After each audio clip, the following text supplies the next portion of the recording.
But I also think we've seen a spirit that I've fostered, and I try to foster every single day, about working together. I made that very clear when I got inaugurated, that we are one city, we are one San Diego, and we do the best when we all come together.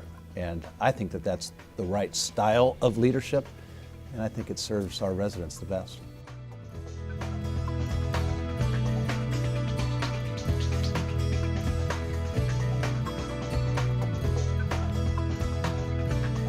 The people you know as you've never known them. This is Forefront. After more than a year of constant turmoil in the mayor's office, San Diegans turned to a familiar face to try to restore order and get back to the city's business. But how much do we really know about Mayor Kevin Faulconer behind his ever-present smile and collegial demeanor? Why does he think he's the right guy at the right time? I, Kevin L. Faulconer, do solemnly swear that I will support and defend the San Diego's mayor was sworn in on March 3, 2014. It's been an interesting path for the city's new leader. Kevin Lee Faulconer was born in Oxnard, California on January 24, 1967. His father, Jim, was a city manager. His mother, Kay, a secretary. They were Democrats, but the family didn't focus on politics. Hard work and education were more important, and Kay modeled this, going to night school to earn her Ph.D. In high school, Kevin participated in student government and worked part-time on a Ventura County supervisor's staff. The writing was on the wall, and Kevin declared a political science major at San Diego State University. Not willing to sit on the sidelines, Kevin joined the Kappa Sigma fraternity and ran for student body vice president in the spring of 1988, but was defeated. Shortly after, though, he won a special election to become vice president of finance. That special election win was a harbinger of things to come. 6 months later, he ran for student body president and won. His leadership class professor saw potential early on. Well, Kevin was truly one of the best and brightest students in the class. In the small groups, he really stood out. He took charge day one and basically was continually a motivating force in that class. After graduating in 1990, Kevin looked for adventure in Europe, running with the bulls in Spain and soaking in the culture. In 1992, he received a coveted Coro Fellowship, a 9-month public affairs program, and was placed with Reverend Cecil Williams' homeless program at Glide Memorial Church in San Francisco. The experience changed the way he views the issue of homelessness. The fellowship led to a job with a San Francisco PR firm, working on bond measures and ballot initiatives. In 1996, he returned to San Diego to work with Nelson Communications. He met Catherine Stewart at a business mixer, and they married in 1999. But the need to lead found Faulconer in his first race for city council in 2002, running as a Republican against Michael Zucchet, who won the seat. When Zucchet resigned in 2005, Faulconer ran again and won the special election to represent District 2. 6 months later, he was elected to a full term. I think he's always wanted to give back to San Diego, and I think he saw that he could do more as a council member, and he went after it, lost the first time, and went right back after it again and won. So, I admire the fact that he wants to serve San Diego. Faulconer successfully represented his district for 8 years, diving into issues and getting his hands dirty, but always putting the focus on economic development and the city's budget. He planned to end his time on the council in 2014 when, because of term limits, he would not be able to run again. Then, scandal erupts in the mayor's office. A bombshell at City Hall following allegations of sexual harassment. San Diego Mayor Bob Filner admits to disrespecting women and says he needs help. The accusations mount and Filner is forced to resign. Well, a stunning day at City Hall as Mayor Bob Filner announces his resignation. We have reporters covering every angle for you. Let's get started with NBC7's Artie Ojeda downtown. Artie? An extraordinary day here at City Hall after about an hour. It's another special election, and Faulconer jumps into the mayor's race. I'm Kevin Faulconer. I'm running for mayor because you deserve a city government that puts your interests ahead of special interests. Faulconer has support from both sides of the aisle and is endorsed by many high-profile community leaders like Father Joe Carroll. Kevin's a council member who wants to be mayor to make this a better city. I like that. and former Mayor Jerry Sanders. I've worked with Kevin Faulconer and David Alvarez. Kevin is the only candidate who has the experience to manage our city's $3 billion budget. Kevin is the only... Well, I thought Kevin was the best. Kevin had been a partner in a lot of the substantive reforms that the city's done over the past 8 years. The November 2013 primary election results pit Faulconer against fellow council member Democrat David Alvarez. A panel of journalists has specific questions because San Diegans want specific answers. San Diegans cast their ballots on February 11, 2014. Faulconer wins handily. Last night, the city councilman took an early lead over his opponent, and he held on to it. With 100% of the precincts counted, Kevin Faulconer got more than 54% of the vote. As mayor, Faulconer is determined to solve the city's problems through collaboration and teamwork, gathering innovative ideas from all parts of San Diego. San Diego is not at its best until every community is at its best. We will move forward when we move forward together. One of the things about Kevin that I think is disarming to a lot of people is he wants to work with everybody. You know, I watched him work with people I didn't think you could work with when he was a council member. I mean, I didn't have a lot of luck working with him, and Kevin's pretty disarming in that way. He'll work with anybody to try to further the goals of what he thinks is best for the city, and he'll reach out to everybody. He's a good listener. He is also just a friendly guy. I mean, people don't feel intimidated about talking to Kevin, and he listens to points of view other than his own. I think he's got the experience too, having been in city council now for several years. I think he really is a good person for the job. San Diego's 36th mayor, ready to lead once more.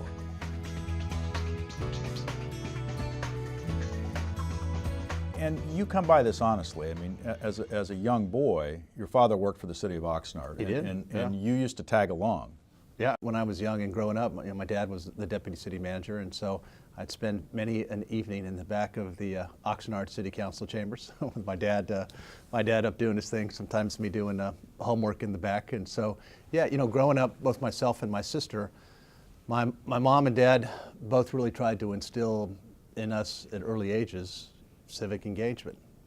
Being involved had to have an effect on when I was a kid growing up, you know, learning about public comment in council meetings, right? You know, going to library celebrations, community, you know, variety of other things that were part of obviously what my folks were involved in growing up.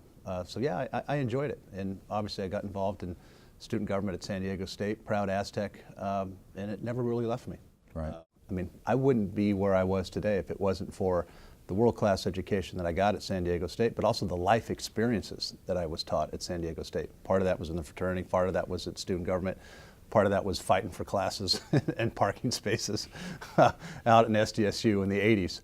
When you graduated college, you took off for Spain, right? Yeah, after college, one of the things I did is went with some friends and took a train around Europe, ran with the Bulls.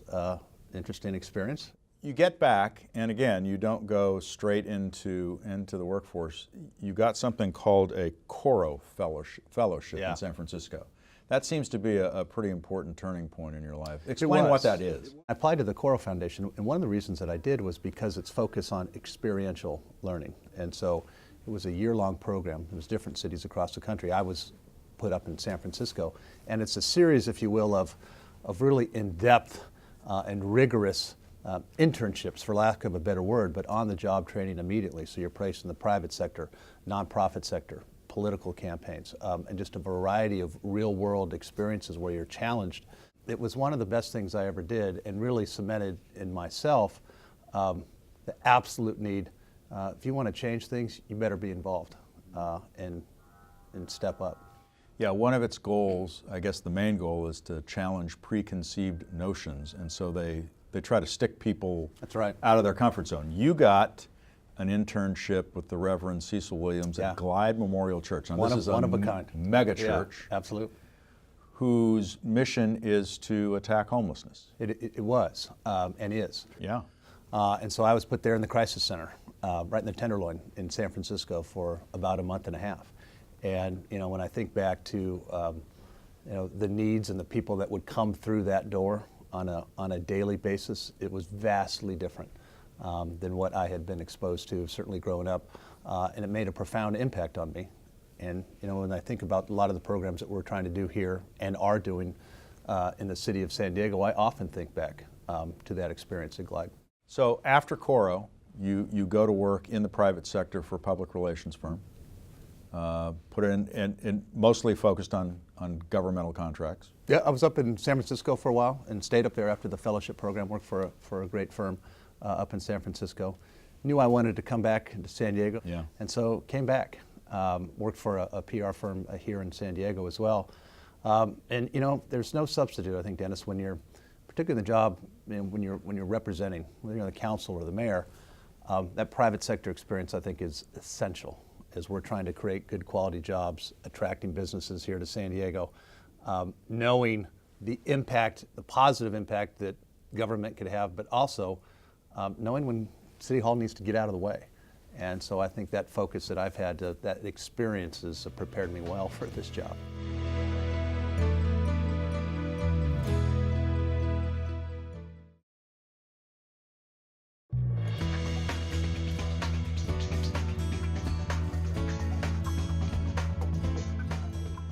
Let's talk about your first budget. It is an aggressive agenda. You're seeking to restore some of the cuts made during the recession, repairing infrastructure, supporting education, addressing homelessness, problems in the police department, the fire department, ambulance response times, protecting and creating jobs. Why should San Diegans believe that this is anything more than an ambitious wish list?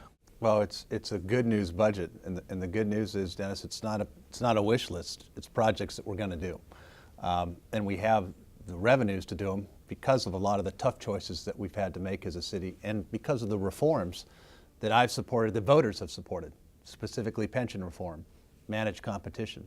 We're starting to see the benefits of those savings, millions of dollars. And my promise was that we were going to put those dollars exactly on those items that you just listed, back into our neighborhoods, infrastructure. The budget that I just released puts us in the right direction, and it's great news after some very bleak years of the city. Budgets that I participated in when I was back on the council that were no fun, frankly. But we've made those tough decisions, and the city of San Diego is much better positioned because of those choices that we've had to make. I'm going to ensure that we continue down that path. I will never allow this city to go back and repeat those financial mistakes of the past. Well, one thing that strikes me about this budget is that you do not rely on funding gimmicks, the use of one-time revenues to pay for ongoing programs. That's a big change. That's the kind of stuff, Dennis, that got the city in trouble into the past. It's the kind of things that no family would ever do in their own budget, no successful business would do, but yet that was not the culture here at City Hall. So we're changing that. And because we're doing that, we have the ability, and this budget puts out, that we're going to increase library hours at all of our branch libraries. We're hiring more police officers. We're making improvements to our emergency responses in the fire and rescue department. And of course, focus on street repair, street repair, street repair. Well, you're right in that street repair and sidewalk repair and infrastructure are the things that, pardon the pun, hit people first. I mean, this is what everybody thinks about when they first think of city services. So let's talk about that a little bit. Cracked sidewalks, old sewer pipes, et cetera, et cetera. It's been estimated that our backlog is in the neighborhood of $900 million of work that needs to be done. And the budget analyst is saying that we're still, even with your budget plan, $200 million below what we need just to keep things from getting worse. This seems like an almost intractable problem. How do you address it? It's a tough problem. It's not intractable. And so we're doing things like sticking to our plan for our 5-year infrastructure bond, where we're going to do at a minimum $120 million a year. My pledge was that 50% of all new revenue increases go exactly to where it should be on infrastructure. We've made true on that in this first budget, and even more so. If we float this large bond to help you repair infrastructure, are we going to need to raise taxes? We're not raising taxes at this point, and I don't support doing that. It's not an issue of sending more money to City Hall. It's City Hall should do a better job with the money that it already has. And we're still digging out from the financial mistakes of the past. Along that line, Let's talk about the police department a little bit, because that's, you know, you've got a systemic problem there, as you said. You've got, you do have a new chief and a budget focus on restoring some of the cuts. You want to add officers. You want to reverse the decline of more people leaving than you can hire. Even so, half of the police department is expected to retire in the next few years. You're predicted to lose 130 officers in 2014, and you want to get that down to about 100. How do you start to reverse that problem? You start by tackling it right from the beginning, and that's what we've done. And so if you look, let's look on the recruitment aspect of it. We have to hire more police officers, plain and simple. And so we've increased the number of officers that we're bringing into our academies. The second part of it, as you rightfully point out, we're in a competitive marketplace. We have to make sure that we are keeping our officers once we've hired them, because the worst thing that we can do is spend all of those dollars, time, and effort training these men and women, and then have them leave to go to other departments in the region. So you're going to continue to see those changes to make sure that they stay here in the city of San Diego.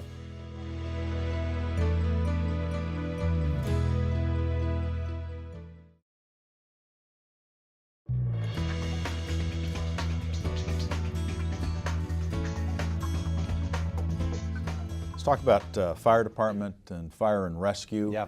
You made it a point of being inaugurated in the southeastern part of our city, and made it a very big point of saying, you know, we need to treat every neighborhood equally in our city.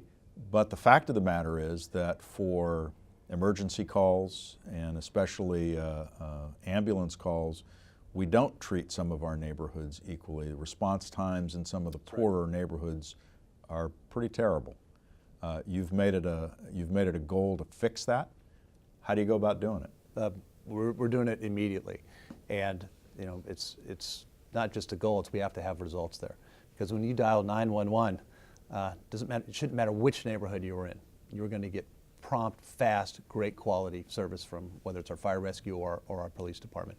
And we have some real issues, particularly on emergency response times south of Interstate 8. So we're addressing it head on. So for example, just in this budget proposal, we're increasing actually ambulances south of Interstate 8, moving them forward on construction on new fire stations south of Interstate 8. But we're not waiting for the actual fire stations to be built. One of the things I'm working with Chief Maynard is we're putting fast response squads, Skyline area and Encanto, that are going to help with immediately with those emergency response times. And that's something that I do feel very strongly, Dennis, and it gets back to one San Diego, and getting back to making sure that all of our neighborhoods have the same quality of services. All right, let's talk about homelessness. Now, you've obviously you have a background from your days post-college of seeing services and seeing what a community can do to provide better service to people who are homeless. Yeah, and the key is to really provide the services that truly make a difference to help people to transition out of being homeless. It's not just about an emergency bed. Emergency beds are important. But they're very expensive. They're expensive. They also don't provide the wraparound services. It's about permanent supportive housing, so counseling, mental health services, drug and alcohol addiction services, helping the people get back on their feet financially. We invest those dollars into those programs, Dennis. We're doing a much better job on actually helping people to make that transition.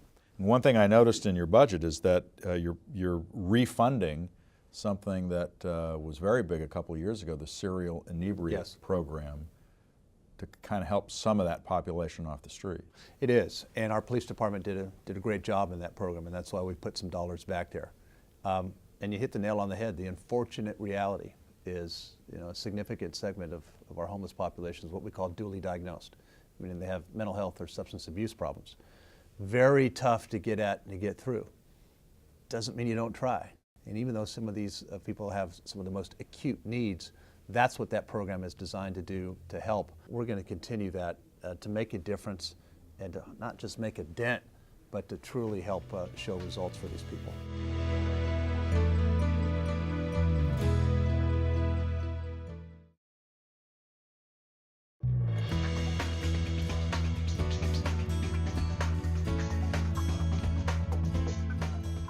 In education, I noticed that your budget had a very interesting proposal. It's creating an after-school program or reinvigorating an after-school program with tutors, but using our public libraries in these neighborhoods and the new beautiful central library. But what interested me was how you're going to decide where the tutors go, which libraries get tutors. Yeah, we're going to the libraries in the neighborhoods that need it most with lower test scores.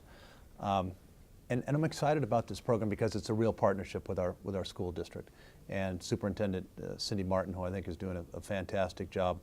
You know, I'm a big believer in public schools. I'm a product of public schools. My kids are in public schools.